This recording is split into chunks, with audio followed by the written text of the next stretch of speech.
नमस्कार। पिछले 2-3 दिनों से पश्चिम बंगाल में टीएमसी के नेता, उनके सांसद, उनके मंत्री केंद्र सरकार पे गलत आरोप लगा रहे हैं।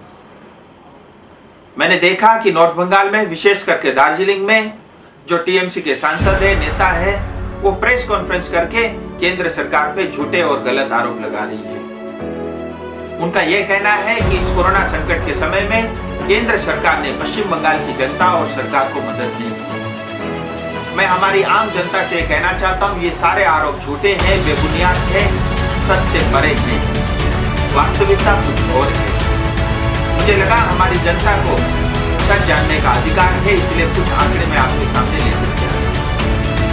हम सब जानते हैं 130 करोड़ हिंदुस्तानी आज एक होकर के इस कोरोना संकट से लड़ रहे हैं। हमारे आदरणीय प्रधानमंत्री जी के ऊपर हम सबको गर्व है, क्योंकि उनके कुशल नेतृत्व के कारण आज इस कोरोना संकट के समय में दुनिया के बहुत बड़े और विकसित देश की तुलना में हिंदुस्तान की स्थिति काफी बेहतर है। और इस कोरोना महामारी के समय में जब से लॉकडाउन हुआ तब से अब तक लेकर के केंद्र सरकार ने देश भर के हर एक प्रांत के राज्य सरकारों को और आम जनता को खूब मदद की।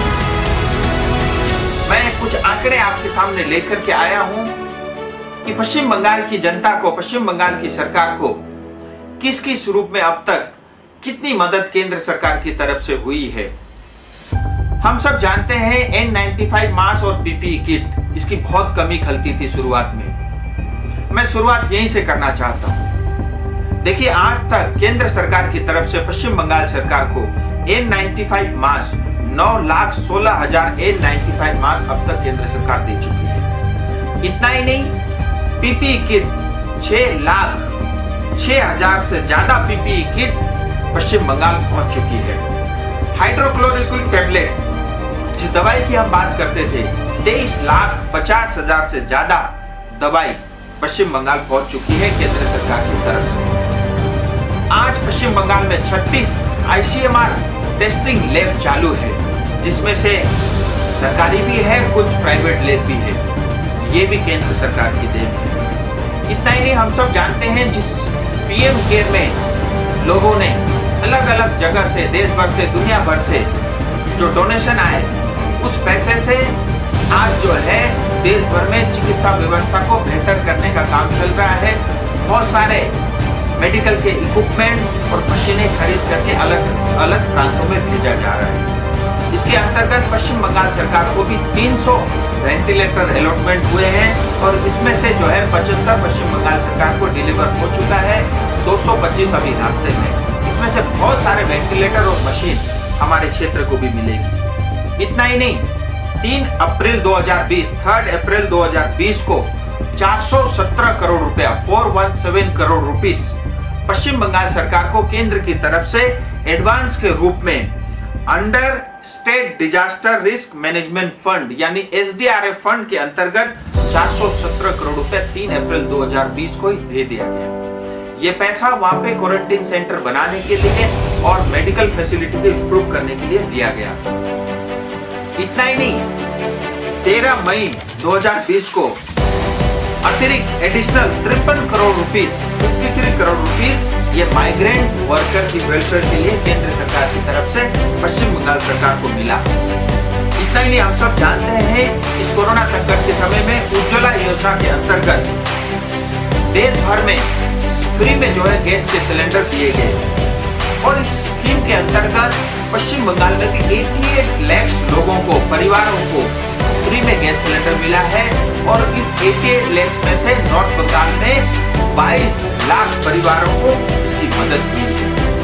इतना ही नहीं, करीब 21 लाख जो पश्चिम बंगाल की आम जनता है उनको 213 करोड़ रुपया, ये बेसिकली ओल्ड एज जो हमारे बुजुर्ग लोग हैं, विडोज हैं या जो फिजिकली चैलेंज लोग हैं, उनको 213 करोड़ रुपया केंद्र सरकार की तरफ से उसको राशि दी। इतना ही नहीं, हम सब जानते हैं जनधन अकाउंट में प्रति माह 500 रुपए उनके खाते में डाले गए और पश्चिम बंगाल में भी 1 करोड़ 90 लाख आम जनता को 2,880 करोड़ रुपीस यानी 2,880 करोड़ रुपीस जनधन अकाउंट में डायरेक्ट डीबीटी के थ्रू इनके खाते में डाले गए। और हम सब ये भी जानते हैं कि इस महामारी संकट के समय में केंद्र सरकार की तरफ से जहां पहले 3 महीने के लिए हर एक व्यक्ति को 5 किलो मुफ्त में चावल और हर एक परिवार को 1 किलो दाल, यानी देश भर में 80 करोड़ से ज्यादा लोगों को इसका लाभ मिला। वहीं अगर मैं अपनी क्षेत्र की बात करूं, सिर्फ दार्जिलिंग और कालिम्पोंग जिला मिला करके प्रतिमाह हर महीने 7000 मेट्रिक टन यानी 7000 टन जो है प्रतिमाह ये मुफ्त में राशन बांटा गया। और मैं आपको ये भी बताना चाहूंगा, अभी अभी हमारे प्रधानमंत्री जी ने यह घोषणा किया है कि ये जो 3 महीने तक प्रधानमंत्री गरीब अन्न योजना थी, ये अब 3 महीने से बढ़ा करके 5 महीने के लिए और कर दिया है। यानी अब नवंबर तक हर एक व्यक्ति को, यानी देश भर में 80 करोड़ से ज्यादा लोगों को प्रतिमाह 5 किलो मुफ्त में चावल मिलेगा और हर एक परिवार को जो है 1 किलो दाल मुफ्त में मिलेगा। हम सब ये भी जानते हैं, जहां मनरेगा में पहले 182 रुपीज 182 रुपए मिला करता था, अभी इस कोरोना संकट को देखते हुए केंद्र सरकार ने उसमें बढ़ोतरी की और आज लोगों को 202 रुपया प्रतिमाह मिल रहा है। हम सब ये भी जानते हैं कि अम्फान तूफान जो संकट पश्चिम बंगाल में आई थी, उस समय हमारे प्रधानमंत्री जी स्वयं पश्चिम बंगाल गए और उन्होंने 1000 करोड़ रुपए की मदद जो है तत्काल उस समय पश्चिम बंगाल सरकार को किया। हम सब ये भी जानते हैं, जिस समय पश्चिम बंगाल की टीएमसी सरकार हमारे माइग्रेंट लेबर वर्कर स्टूडेंट, हमारे जो लोग इलाज कराने के लिए अलग अलग प्रांतों में फंसे थे, उनको लाने में जब असमर्थ थी, तब केंद्र सरकार आगे आई और उन लोगों की ट्रेन की व्यवस्था की और हमारे ये सब लोग जो फंसे हुए थे अलग अलग प्रांतों में, आज घर तक पहुंचने में कामयाब रहे हैं। इतना ही नहीं, मैं आपको एक बात और भी कहना चाहता हूं। अप्रैल 2020 से अभी तक पश्चिम बंगाल को केंद्र सरकार की तरफ से 10,000 करोड़ रुपया ये पैसा टैक्स और ग्रांट के रूप में पश्चिम बंगाल सरकार को दिया गया। जबकि हम जानते हैं इस दौरान में रेवेन्यू काफी कम रहा, उसके बावजूद भी जो बजटरी एलोकेशन था उसके आधार को देखते हुए पश्चिम बंगाल को केंद्र सरकार की तरफ से पूरा पैसा दिया गया। इसके अलावा हम सब ये भी जानते हैं कि हमारे हिंदुस्तान की इकोनॉमी को इंप्रूव करने के लिए, रिवाइव करने के लिए केंद्र सरकार ने 20 लाख करोड़ की पैकेज की घोषणा की। इस पैकेज के कारण देश भर की आम जनता को इसका लाभ होगा और इसका लाभ पश्चिम बंगाल की जनता को भी होगा। आज टीएमसी के नेता और सांसद केंद्र सरकार पे ये आरोप लगा रहे हैं कि गरीब कल्याण रोजगार अभियान के अंतर्गत पश्चिम बंगाल को नहीं लिया गया। मैं उनकी जानकारी के लिए बताना चाहता हूं, आज माइग्रेंट लेबर और वर्कर को लेकर के कोई भी डाटा केंद्र सरकार से अब तक पश्चिम बंगाल ने साझा नहीं की है। मुझे लगता है जैसे ये डाटा पश्चिम बंगाल की सरकार की तरफ से केंद्र सरकार को दिया जाएगा, पश्चिम बंगाल की जनता भी इस अभियान के साथ जुड़ जाएगी।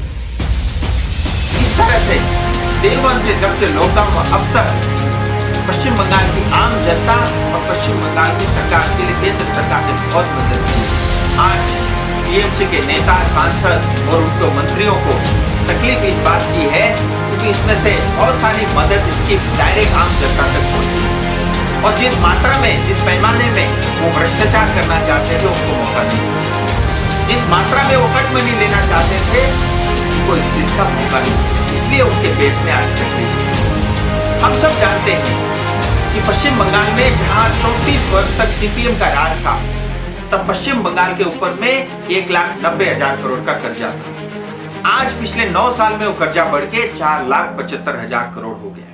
हम सब जानते हैं किस पैमाने में टीएमसी के नेता भ्रष्टाचार करते हैं। आज आप देखिए, चाहे वो RIDF rural infrastructure development fund हो, PMGSY रोड हो, PM आवास योजना हो या मनरेगा ही क्यों ना हो, इन सब जो केंद्र की योजना है इसमें खूब भ्रष्टाचार हो रहा है और इस भ्रष्टाचार के कारण आज पश्चिम बंगाल में किसी तरह का डेवलपमेंट भी नहीं हो पा रहा है और आज भी टीएमसी के नेता उल्टा केंद्र सरकार पे आरोप लगाते हैं।